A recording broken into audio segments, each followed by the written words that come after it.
श्री राधे राधे सभी प्रिय विद्यार्थियों को व सभी श्रोताओं को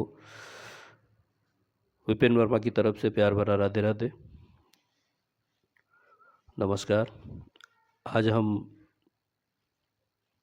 वास्तु के एपिसोड 49 को लेके आपके सामने प्रस्तुत हो रहे हैं और हमने पिछले एपिसोड्स में पढ़ा है और लास्ट वाले में पेट्स व पक्षी तक आ गए थे और हम इस समय पर व्यवस्था ही वास्तु है इस टॉपिक के अंतर्गत वास्तुशास्त्र की रेमेडी पर बात कर रहे हैं।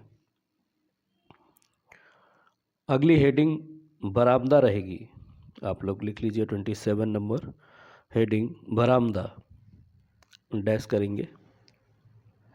हाँ, एक चीज़ मैं बीच में रोक रहा हूँ, बताना भूल गया।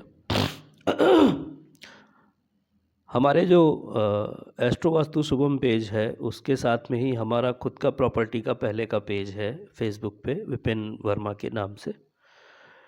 उस पर बहुत सारे मित्र हैं जो पुराने हैं, जिन्होंने बहुत सपोर्ट दिया, प्रॉपर्टी में हमको खड़े होने के लायक बनाया, उन्होंने अपने इन्वेस्टमेंट किए। इसी क्रम में एक चीज़ मुझे बोलनी है कि जो हमारे शुभचिंतक हैं वो लोग सब्सक्राइब करिए यूट्यूब चैनल को एस्ट्रो वास्तु शुभम को। और कुछ लोगों को ऐसा लगता है कि उनकी कास्ट जो है वो विशेष है, इसलिए उन्हीं का सब चीज़ों पर कमांड होना चाहिए।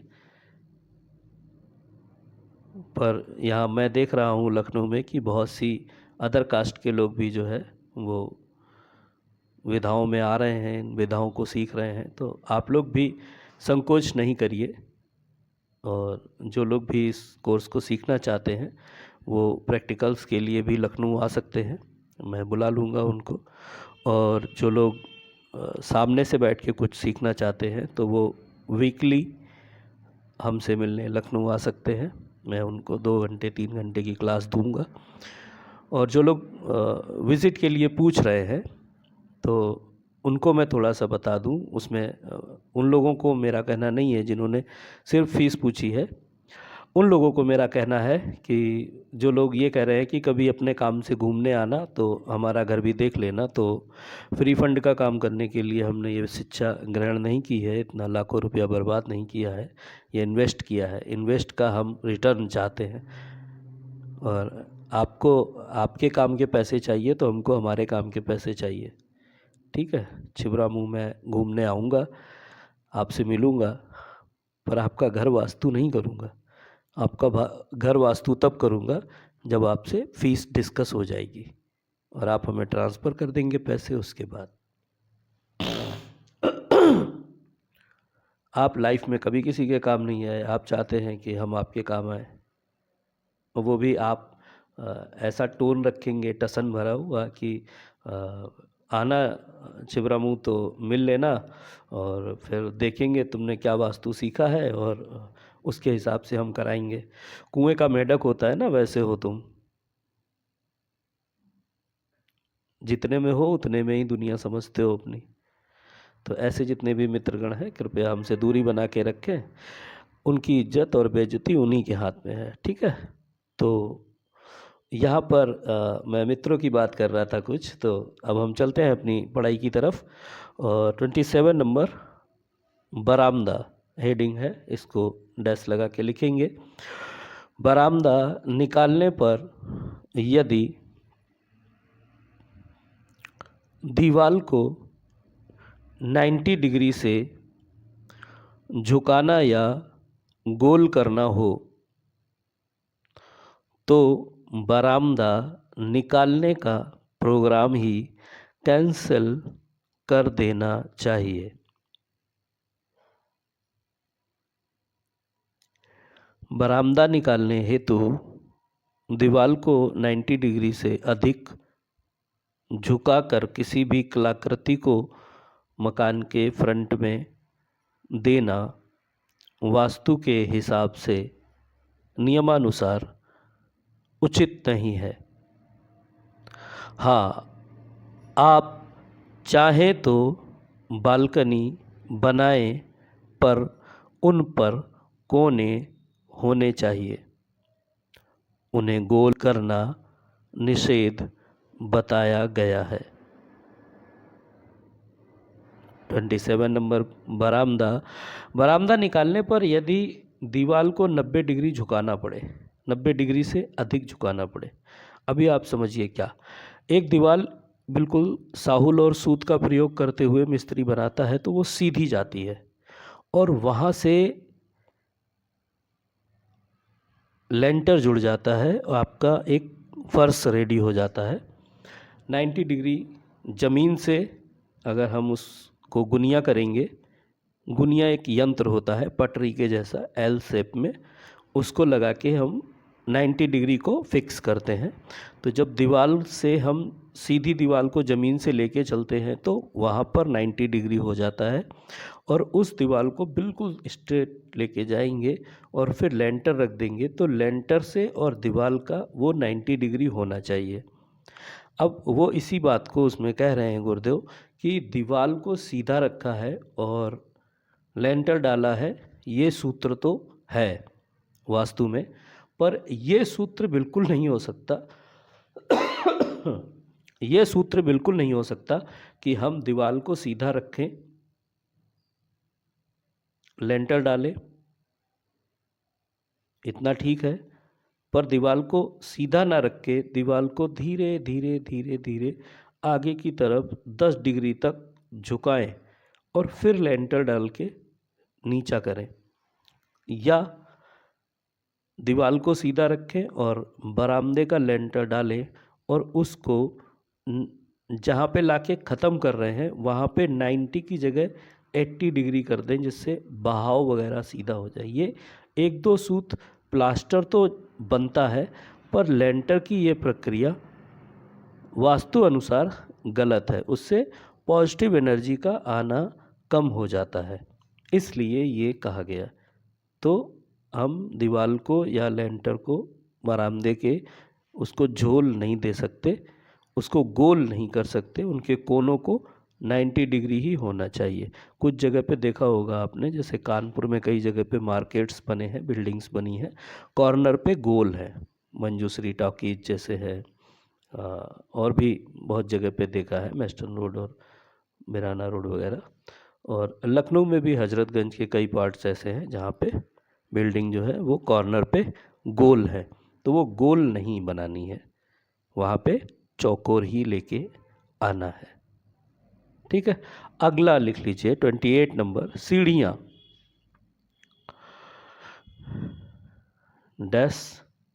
सीढ़ियों से ऊपर जाते समय हमको सीढ़ियों की दिशा को क्लॉक की तरह घूमते हुए ऊपर जाने वाली सीढ़ियाँ बनानी चाहिए।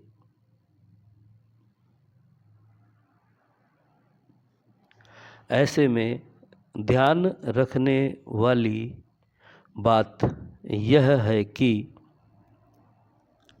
इस प्रकार की क्लॉक की तरह घूमने वाली सीढ़ियाँ ईस्ट से नॉर्थ के बीच में बनानी चाहिए। सीढ़ियाँ चढ़ते समय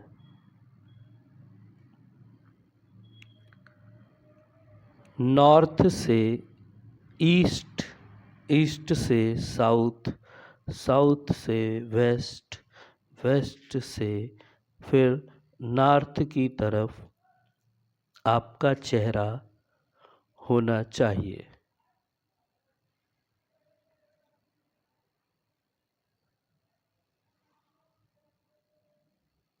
उत्तर या पूर्व की दीवार को छूते हुए सीढ़ियाँ बनवाएं। अब यदि ये सीढ़ियाँ दक्षिण से पश्चिम की तरफ, साउथ ईस्ट से नॉर्थ वेस्ट की तरफ बनानी हो तो हम इस सिद्धांत को उलट कर प्रयोग करेंगे। अब सीढ़ियों को हम क्लॉक के अपोजिट डायरेक्शन में मूव कराएंगे।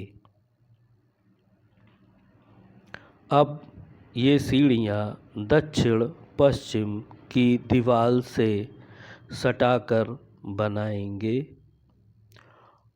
और चढ़ने वाले का चेहरा उत्तर से पश्चिम, पश्चिम से दक्षिण, दक्षिण से पूरब और पूर्व से उत्तर की ओर होना चाहिए।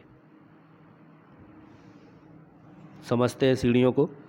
सीढ़ियों के ऊपर जाते समय हमको क्लॉक की तरह घूमते हुए ऊपर जाने वाली सीढ़ियाँ बनानी चाहिए। इसका कारण क्या है ना? पहला सवाल यही दिमाग में आता है कि ऐसा क्यों होना चाहिए। तो उसके लिए आप समझिए, प्रैक्टिकल समझते हैं बाद में, पहले जो लिखाया है उसी को समझ लेते हैं। सीढ़ियों से ऊपर जाते समय हमको क्लॉक की तरह घूमते हुए, क्लॉक कैसे घूमती है? लेफ्ट हैंड से राइट हैंड की तरफ, फिर राइट हैंड से लेफ्ट हैंड की तरफ, ऐसे क्लॉक चलता है। नीचे से ऊपर, ऊपर से नीचे, right right right right right right right ही सारी सुइयाँ मूव करती हैं, अपने राइट डायरेक्शन में सभी सुइयाँ मूव करती हैं। इसको कहते हैं क्लॉकवाइज। ठीक है, क्लॉकवाइज घूमते हुए सीढ़ियों का निर्माण करना चाहिए और उत्तर और पूर्व की दीवार से सटाकर सीढ़ियों को बना सकते हैं। ओके, अब ऐसी ही स्थिति में सीढ़ियाँ चढ़ते समय चढ़ने वाले का मुंह पूर्व से दक्षिण से पश्चिम से उत्तर से पूर्व की तरफ होना चाहिए। और यदि ये सीढ़ियाँ आपको नॉर्थ वेस्ट से साउथ ईस्ट से नॉर्थ वेस्ट के बीच में बनानी हो, आगे का भाग पीछे का भाग, आगे का भाग काट दिया साउथ ईस्ट से नॉर्थ वेस्ट, ईस्ट की तरफ ये वाला, और बाद वाला जो है वो साउथ वेस्ट की तरफ। उसमें क्या करना है? उसमें क्लॉकवाइज पैटर्न को जस्ट अपोजिट डायरेक्शन में यूज करना है।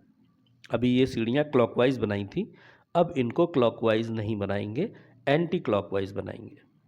तो दक्षिण पश्चिम की दीवार से सीढ़ियाँ सट के चलेंगी और एंटी क्लॉकवाइज चलेंगी। मतलब अब जो 3 सुइयाँ हैं घड़ी में, वो घड़ी की सुइयाँ अपने left left left left left घूमेंगी। ठीक है, तो उसमें क्या होगा? जब आप साउथ से चढ़ना शुरू करेंगे या साउथ ईस्ट से चढ़ना शुरू करेंगे तो ईस्ट की तरफ जाएंगे, फिर नॉर्थ की तरफ जाएंगे, फिर नॉर्थ वेस्ट की तरफ जाएंगे, फिर साउथ की तरफ जाएंगे, साउथ वेस्ट, फिर ऐसे साउथ वेस्ट, फिर साउथ, और वहाँ से फिर साउथ ईस्ट, ऐसे करके चलेंगे आप। पहले उत्तर, पहले पूरब, फिर उत्तर, फिर पश्चिम, फिर दक्षिण, फिर पूरब, ऐसे उल्टा चक्कर लगाएंगे। अब ये उल्टा चक्कर लगाने का क्या है? पहले जो हमने सीढ़ियों की बात की है तब भी हमने बताया है और अभी हम फिर बता रहे हैं। इस बात को आप फिर से एक बार समझ लीजिए कि जब भी हम दीवार में या लकड़ी के किसी लाइट के बोर्ड में, लकड़ी के किसी फर्नीचर में, लोहे के किसी फर्नीचर में किसी स्क्रू को कसते हैं, स्क्रू ड्राइवर से किसी पेचकस से कसते हैं, तो हम पेचकस को क्लॉकवाइज घुमाते हैं। ठीक है ना? जब भी हम किसी स्क्रू को, किसी पेच को स्क्रू ड्राइवर या पेचकस से कसते हैं दीवार में या किसी इक्विपमेंट में लगा रहे होते हैं, तो हम उसको जोड़ने के लिए कि किसी चीज़ को प्रेशर करके पैक करना है, तो पेचकस से उसको ताकत लगा के क्लॉकवाइज घुमा घुमा के कस देते हैं और वो चीज़ फिट हो जाती है। और जब इसको खोल रहे होते हैं तो ताकत नहीं लगाते हैं, केवल मूव कर रहे होते हैं एंटी क्लॉकवाइज।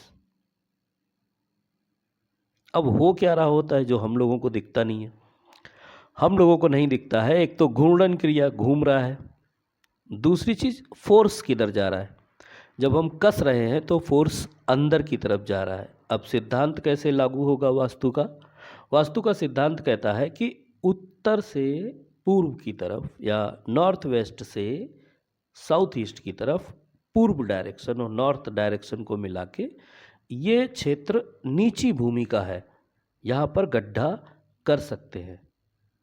और जब हम पेंचकस से पेंच को बाहर निकाल रहे होते हैं तो हम सिर्फ घुमाते हैं एंटी क्लॉकवाइज बिना फोर्स के, और वो बाहर आ जाता है। मतलब अंदर करते समय पे फोर्स अंदर, और पेंचकस से पेंच को बाहर निकालते समय फोर्स बाहर की तरफ आ रहा होता है। मतलब हम अगर एंटी क्लॉकवाइज साउथ वेस्ट की डायरेक्शन में, साउथ या वेस्ट की डायरेक्शन में सीढ़ियों को बनाएंगे तो वो फोर्स को ऊपर उठाएंगी, और नॉर्थ ईस्ट की तरफ करेंगे तो वो फोर्स को नीचे ले जाएंगी।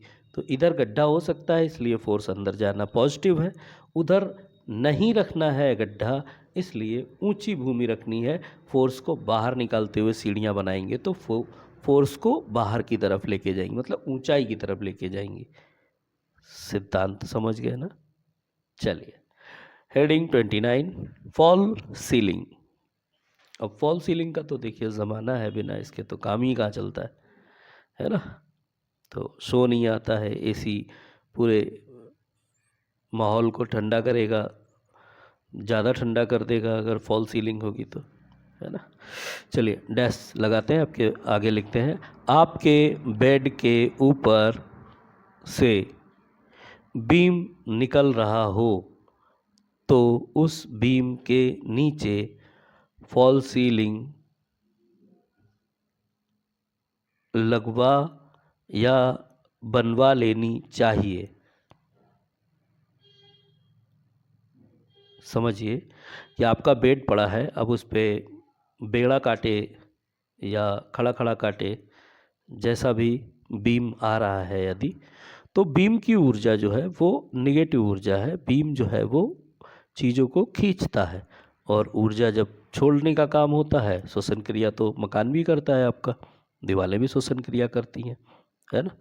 जब बाहर से तराई होती है तो अंदर नमी आ जाती है, तो अगर वो सीलन प्रूफ हो तो नहीं आनी चाहिए पर आ जाती है। बगल में कोई मकान बनता है तो आपके घर की दीवारें सिड़ जाती हैं। तो ऐसी स्थिति में आपको समझना है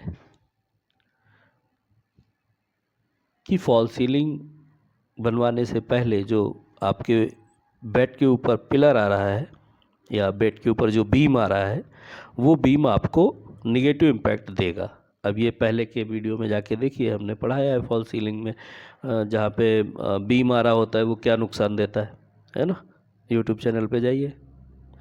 तो उस बीम के निगेटिव असर को रोकने के लिए आपको फॉल सीलिंग का निर्माण करवाना चाहिए, पर फिर भी ये ध्यान रखना चाहिए कि फॉल सीलिंग में आपको पता रहे कि बेड पर फॉल सीलिंग का कहाँ पर वो आ रहा है।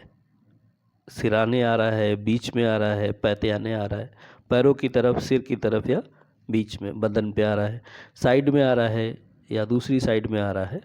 तो नज़रअंदाज उसको नहीं करना है, पर फॉल सीलिंग लगने से उसका असर काफ़ी कम हो जाता है, पर असर तो आता है। तो कोशिश ऐसी करें कि बीम के नीचे ना सोएं। फिर भी यदि स्पेस नहीं है तो हम फॉल सीलिंग लगा के उसके असर को, निगेटिव जो उसका इम्पैक्ट आएगा उसको हम कम कर सकते हैं। नंबर 30, तिजोरी। ये सबसे बेहतरीन चीज़ है। दक्षिण की दीवार से सटाकर वह ध्यान रखें कि उसका दरवाज़ा एक पल्ले का हो, और इसे नॉर्थ ईस्ट में भी रख सकते हैं।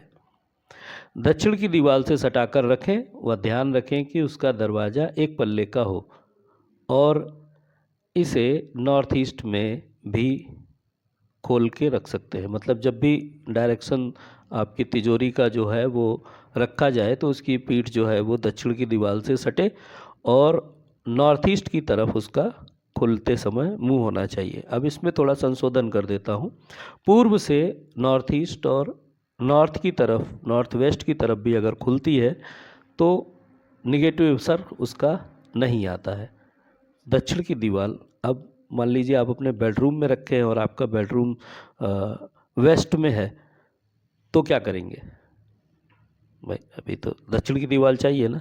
तो जो मैग्नेट का पार्ट्स का सीन समझाया था ना कि जब मैग्नेट टूटता है तो एक सेपरेट मैग्नेट बन जाता है, वो सेपरेट मैग्नेट जैसा ही आपका बेडरूम है, पूरे घर से आपका बेडरूम अलग हो गया थोड़ी देर के लिए ये मानेंगे, तो फिर बेडरूम का सेंटर और वहाँ से साउथ जहाँ पे है उस दीवार में दक्षिण की दीवार से सटा के रखेंगे।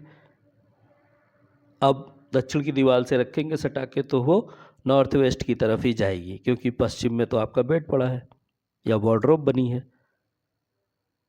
वैसे पश्चिम में भी तिजोरी रख सकते हैं, पर अगर मान लीजिए ऐसी कंडीशन है कि वहाँ पे वार्डरोब नहीं है, वहाँ पे खिड़की है या कुछ और व्यवस्था है आपका, तो ऐसी कंडीशन में फिर आप साउथ की दीवार से तिजोरी को लगा के रख रहे हैं तो वो नॉर्थ वेस्ट की तरफ, नॉर्थ की तरफ ऐसे खुलेगी। अब नॉर्थ ईस्ट की तरफ घूम नहीं रही है, उतना नहीं स्पेस बन पा रहा है, छोटे मकान होते हैं, छोटे कमरे होते हैं, तो आप उसको साउथ डायरेक्शन या साउथ ईस्ट, साउथ वेस्ट की तरफ खुले ऐसा ना रखें, दक्षिण की दीवार से सटा के चिपका के आप खड़ी कर दें, फिर वो नॉर्थ की तरफ, नॉर्थ वेस्ट की तरफ भी खुलती है तो उसका उतना निगेटिव असर नहीं आता। ठीक है, चलिए अगली हेडिंग, पानी की टंकी। डैश वेस्ट, साउथ व साउथ वेस्ट, इन तीनों जोन्स में छत पर पानी की टंकी रख सकते हैं। अब ये चूँकि हम रेमेडियल पार्ट पढ़ा रहे हैं तो इसमें हम बहुत सारी कुछ डिटेल या ब्रीफिंग नहीं करना चाह रहे, मोटा मोटा सा ही इस गुरुजी ने इसमें उदाहरण दिया है कि पूरी किताब तो आप पढ़ ही चुके हैं, लगभग पूरा सिलेबस आप ख़त्म कर चुके हैं, तो अब केवल रेमेडी का पार्ट है। वैसे भी हम सब कुछ तो पढ़ाते समझाते ही चल रहे हैं, तो अब इसमें शॉर्ट्स में लिख लीजिए कि वेस्ट में, साउथ में या साउथ वेस्ट, इन जगहों पर आप पानी की टंकी को छत के ऊपर रख सकते हैं। साथ में ही गुरुजी ने और एक चीज़ जोड़ दी है कि ईस्ट से लेके नॉर्थ तक, नॉर्थ ईस्ट में यदि आप पानी की टंकी रखते हैं तो वास्तुशास्त्र में इसे निषेध बताया गया है। नंबर 32, जमीनी टैंक। पानी की टंकी और जमीनी टैंक दोनों में अपोजिट है। ईस्ट, नॉर्थ और नॉर्थ ईस्ट में जमीनी टैंक बनाना शुभ होता है। इसके उलट साउथ, वेस्ट और साउथ वेस्ट में जमीनी टैंक वास्तुशास्त्र में बनाना निषेध बताया गया है। पानी की टंकी और ज़मीनी टैंक। ज़मीनी टैंक, पानी की टंकी के बीच में एक चीज़ और आती है, लिफ्ट। गड्ढे वाली लिफ्ट नॉर्थ ईस्ट में बना सकते हैं, नॉर्थ और ईस्ट में बना सकते हैं, और उलट साउथ वेस्ट और साउथ वेस्ट में इसका निर्माण नहीं कर सकते। ठीक है, अगली हेडिंग है 33, कुआं व summer pump. North east, north east, दो बार नहीं कह रहा हूँ मैं, अलग अलग कह रहा हूँ। नॉर्थ और ईस्ट और फिर दोनों को मिलाया नॉर्थ ईस्ट, ये तीनों ही डायरेक्शन गुड है। इसी दिशा में समर लगानी चाहिए, समृद्धि देती है, सुख और संपदा में वृद्धि करती है। कुआं भी इसी डायरेक्शन में बनाना चाहिए। साउथ में समर लगाने से या पश्चिम के डायरेक्शन में कुआं बनाने से, समर लगाने से नुकसान होता है। अब ब्रीफिंग थोड़ा सा समझ लीजिए कैसे। नॉर्थ ईस्ट और नॉर्थ ईस्ट में ये पानी की समर लगाना या कुआं रखना। अब है क्या, वही सिद्धांत जो पहले समझा रहे थे कि नॉर्थ ईस्ट, नॉर्थ और ईस्ट में भूमि नीची होनी चाहिए। ज़मीनी टैंक मतलब लैट्रिन का टैंक आप बना सकते हैं, आपके लिए गुड है। तो ऐसे ही टैंक बनाते हैं 5-6 फुट, 7 फुट, 8 फुट गहरा, और कुआं जाता है 20 से 30 फुट, 60 फुट, 80 फुट ऐसे गहरा। तो उतना गहरा हम कुआं बना सकते हैं, टैंक भी बना सकते हैं। तो यहाँ पर लिफ्ट भी हम गहरी बना सकते हैं। पर पश्चिम में हमने छत के ऊपर पानी की टंकी रखवाई, मतलब लोड हम साउथ वेस्ट में और साउथ में दे रहे हैं। तो लोड गहराई वहाँ नहीं दे सकते, उठान ऊंची चीज़ दे सकते हैं। तो समर जाएगी वो भी नीचे जाएगी, और कुआं जाएगा वो भी नीचे जाएगा। तो ये दोनों ही चीज़ें साउथ और वेस्ट में निषेध है, नॉर्थ ईस्ट, नॉर्थ और ईस्ट में अच्छी हैं। अब साउथ वेस्ट में अगर आप टॉयलेट, और ये टॉयलेट आ जाता है बार बार, साउथ और साउथ वेस्ट में अगर आप कुआं और ये सब चीज़ें, समर पंप और उस कुआं वगैरह बना देंगे तो क्या होगा, उस घर में, जिस घर में ये बनाया जाएगा, महिलाओं के बीच में आपसी झगड़ा होगा। अब ये झगड़ा बढ़ेगा तो कितना लंबा और कितनी दूर तक जाएगा, ये कहना हमारे हाथ की बात नहीं है। ये तो सिचुएशन के हिसाब से है, जिसमें जितनी ज़्यादा क्षमता होगी बर्दाश्त करने की वो झगड़े को टालेगा, और जिसमें उदारता होगी वो टालेगा, और जिसमें सहनशीलता की कमी होगी वो तुरंत के तुरंत हिसाब करना चाहेगा। तो बात बढ़ जाएगी कहीं ना कहीं। आज हमने बरामदा, सीढ़ियाँ, फॉल सीलिंग, तिजोरी, पानी की टंकी, ज़मीनी टैंक और कुआं व समर पंप 7 पॉइंट्स पे बात की है। अगली जो हेडिंग्स रहेंगी वो हम कवर करेंगे नालियाँ, ओम ध्वनि की नाद, वॉशिंग मशीन, किताबें, मृत लोगों की तस्वीरें, पितरों का स्थान, फैमिली फ़ोटोज़, दरवाजे। इनमें से जितना भी कवर हो सकेगा हम अगले वीडियो में कवर करेंगे। इस वास्तु की पढ़ाई को हम बराबर गतिमान रखे हुए हैं, और आज का जो सिलेबस है वो हम यहाँ पे लाके विराम दे रहे हैं। ये बिल्कुल भी समाप्त नहीं हुआ है, सिर्फ इसमें एक छोटा सा अल्प विराम है, और हम अगले वीडियो में मिलेंगे। उससे पहले कुछ ज़रूरी चीज़ें हैं जिस पे बात होना चाहिए। मैंने वीडियो के शुरू में छोटी सी बात कही थी कि आपके मित्र होते हैं, कुछ बहुत सपोर्टिव होते हैं और कुछ जो शायद विरासत में मिली संपदा से अपने आप को ही काबिल समझते हैं। ऐसे मित्रों से ज़्यादा दूरी तक रिलेशन रह नहीं पाता, मेरा भी नहीं रहा। और ऐसे वाले जो मित्र हैं वो दिखावा करते हैं। आप लोग जान लीजिए, वास्तु की पढ़ाई कर रहे हैं, बहुत सारे लोग आपको मिलेंगे ऐसे जो आपसे सिर्फ जानना चाहेंगे कि आप क्या कर रहे हो, कैसे सीखा, कहाँ कर रहे हो, कितना कमाओगे, कैसे बढ़ोगे। उनसे ज़्यादा तो आगे नहीं बढ़ जाओगे। एक गुरु का काम होता है कि अपने शिष्यों को हर क्षेत्र के बारे में सजगता से सिखाए। तो मैं आपको ये सिखाना चाहता हूँ कि बहुत सारे ऐसे रिलेटिव्स, बहुत सारे ऐसे मित्र, बहुत सारे आपके मेल जोल डेली के घर आने जाने वाले लोग होंगे जो मिलना चाहेंगे। पर आप यकीन मानिए वो ये बहुत ही कम लोग ऐसे होंगे जो आपको दिल से अच्छा बढ़ते हुए, समझते हुए आगे आपकी टैलेंट को, आपके जिम्मेदारियों को अच्छा समझेंगे और फिर जीवन में आपके साथ जुड़े रहेंगे। उसी से अलग बहुत सारे ऐसे लोग होंगे जो अपने होने का दिखावा करेंगे, अपना होने का बहाना करेंगे, और मौके पे वो आपके कभी काम नहीं आएंगे, पर वो जब उनका मौका होगा फ़ायदे का तो वो हमेशा खड़े नज़र आएंगे। तो ऐसे रिश्तेदार, ऐसे मिलने वाले, ऐसे व्यवहारी लोगों को अपने अमीप समीप मत रखिए, दूरी मेंटेन करिए ऐसे लोगों से। ये पूछेंगे आके कहाँ पे, हमसे बहुत लोग पूछते थे कहाँ पे प्रॉपर्टी है, बताना, कोई मौके का प्लॉट चौराहे तिराहे पे कोई बिक रहा हो, गरजू बिकवाल हो। वो पागल नहीं है आदमी जिसने एक प्लॉट चौराहे पे ख़रीदा है, उसने एक्स्ट्रा पैसे दिए हैं 100-200 रुपए, फिर उस चीज़ की आज वैल्यू बन गई है, उसको 20 लाख के 25 लाख मिल रहे हैं क्योंकि वो मौके की चीज़ है।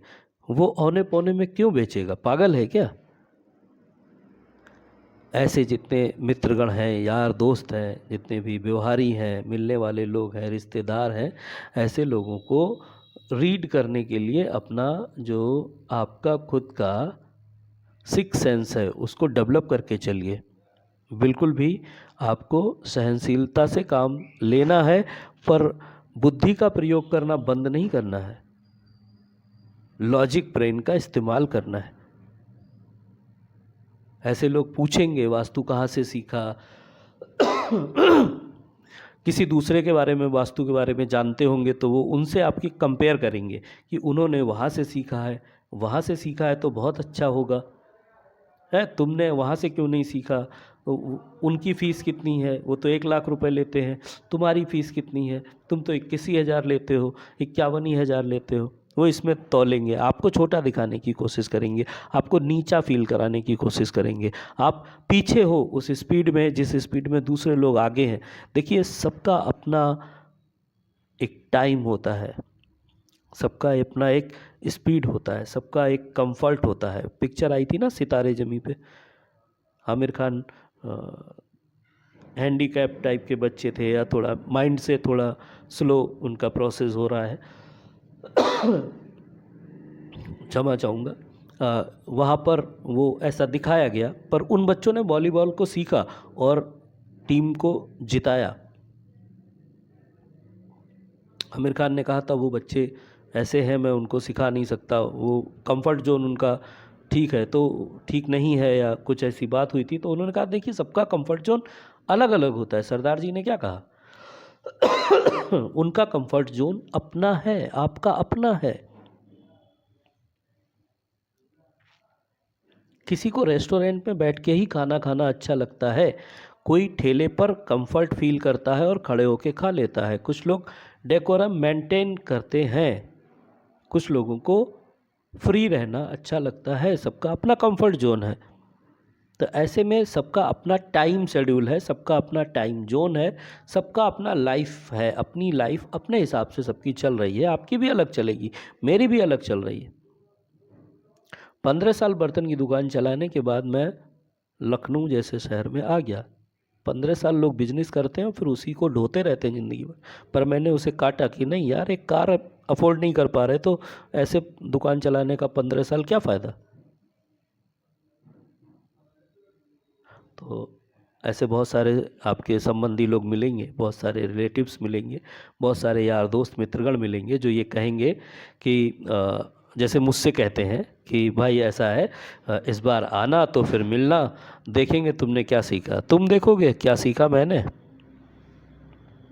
बहुत अच्छा शेर है जो बोला है कि तू ये देख क्या रंग है, तू ये ना देख क्या रंग है तेरा मेरे आगे, तू ये देख रंग क्या है मेरा तेरे आगे। अपने नज़रिए से मुझे तौलना बंद करिए। आप लोगों को भी लोग ऐसे जज करेंगे तो आप उनको सिर्फ क्या करेंगे, बहुत शानदार बात कही है बहुत वृद्ध एक्टर ने कि 95% लोगों को नज़रअंदाज करना सीखो, 3% को सुनो और सिर्फ 2% को जवाब दो, बाकियों को भाड़ में जाने दो। बोलो राधे राधे। चलिए मिलते हैं अगले एपिसोड में और हम आगे की सब्जेक्ट की बात करेंगे। सब्जेक्ट में आगे की हेडिंग्स पे बात करेंगे। नालियाँ, ओम की नाद, वॉशिंग मशीन, किताबें, मृत लोगों की तस्वीरें, पितृजोन, फैमिली फ़ोटो, दरवाजे आदि। ठीक है, चलिए राधे राधे।